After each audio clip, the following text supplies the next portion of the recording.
Unaweza ukadhani hii ni hoteli, tena hoteli yenye hadhi ya nyota 5. Maana katika hoteli hasa za kitalii, mapishi yenye hadhi hii ndio huandaliwa zaidi.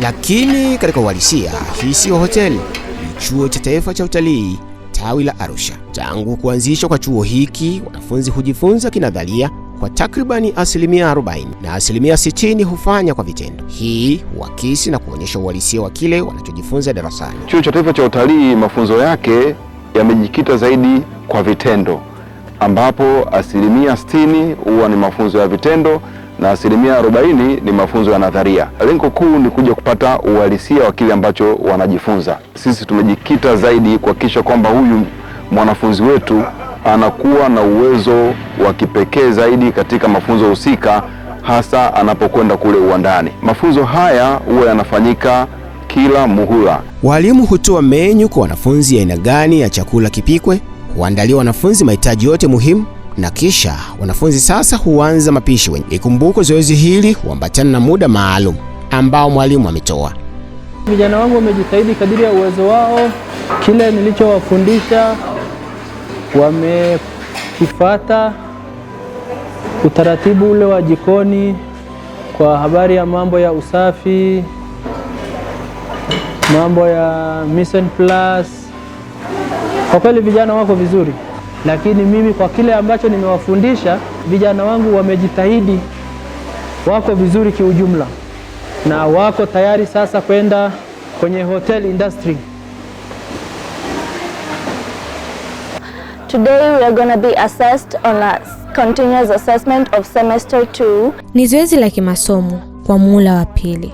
Tunakwenda kuandaa menyu ya chakula kwa ajili ya maandalizi ya diploma ya pili. Jikoni tunaandaa maakuli mbalimbali, huku tukifanya pressure ikiwa iko juu sana, ila tunahakikisha mazingira yote ya maandalizi yako salama.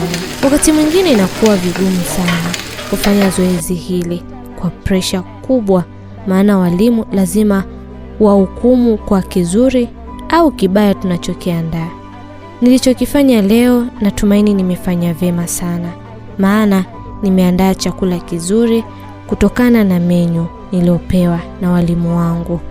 Natumaini nitaandaa chakula kitamu ambacho sikuwahi kukiandaa kabla. I expect to pass my continuous assessment into my second diploma. It is really hard, but we tried our best because in our career we have to grow. Gawa tunalifanya kwa pressure kubwa ili kukimbizana na muda tuliopewa.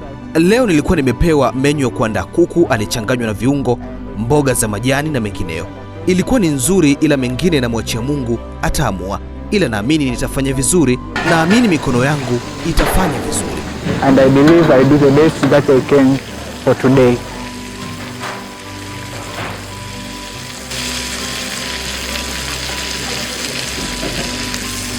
Sio tu walimu pekee hufanya zoezi hili la utoaji wa maksi, bali hata wapishi waliobobea katika tasnia hii hualikwa na chuo kutoka kwenye hoteli zenye hadhi ya nyota 5 ili kuhakiki zoezi hili, ili kuondoa dhana ya upendeleo kwa mwanafunzi. Overview yangu ni wanafunzi wanafanya vizuri, wana idea na kile wanachokifanya. Kuna sehemu ndogo sana za kuzirekebisha. Pia tunavyoona hapo mbeleni watakuja kwa watu wazuri, tutaproduce machef wazuri. Pia tunahitaji practice kwa sana. Kwa ukweli wanafanya vizuri. Kile walichokiandika kwenye recipe zao pamoja na menu kinaendana na kile wanachokifanya. Kwa kweli mwalimu amejitahidi, tunaona kazi yake ni nzuri. Wanafunzi wako vizuri kwenye kuandaa pia na kupresent kile chakula na kukitolea maelekezo, tofauti na vingine tulivyotarajia kwamba labda watakuwa ni waoga, lakini wanaeleza vizuri jinsi alivyoandaa chakula, ingredients alizotumia, cooking methods alizotumia, pamoja na kwa nini amesave kile chakula. Portion size pia niko vizuri. Wako na kitu na wako vizuri. Unajua mtihani unakuaga mtihani tu, lakini wako na kitu, wameshaelewa some of the cooking method, na yale mapungufu yao tutamuelezea mwalimu kwenye comments sehemu gani za kurekebisha, sehemu gani za kuweka sawa, lakini mpaka hapo alipo wanaelewa ni kitu gani wanafanya, kwa sababu kama mtu anaweza akaanza kuandaa from the starter to the main course, sio sawa na mtu ambaye hajasoma. Maandalizi haya sio tu kwa upande wa mapishi na vyakula, bali hata mchanganyiko wa vinywaji vigumu na vile laini. Nimeweza kutengeneza strawberry mojito ambayo ina kilevi na ambayo haina kilevi. Ukitengeneza ambayo haina kilevi, unachanganya mint, rum, strawberry zenyewe na soda water. Mimi nimetumia Sprite kwa sababu sikuwa na soda water.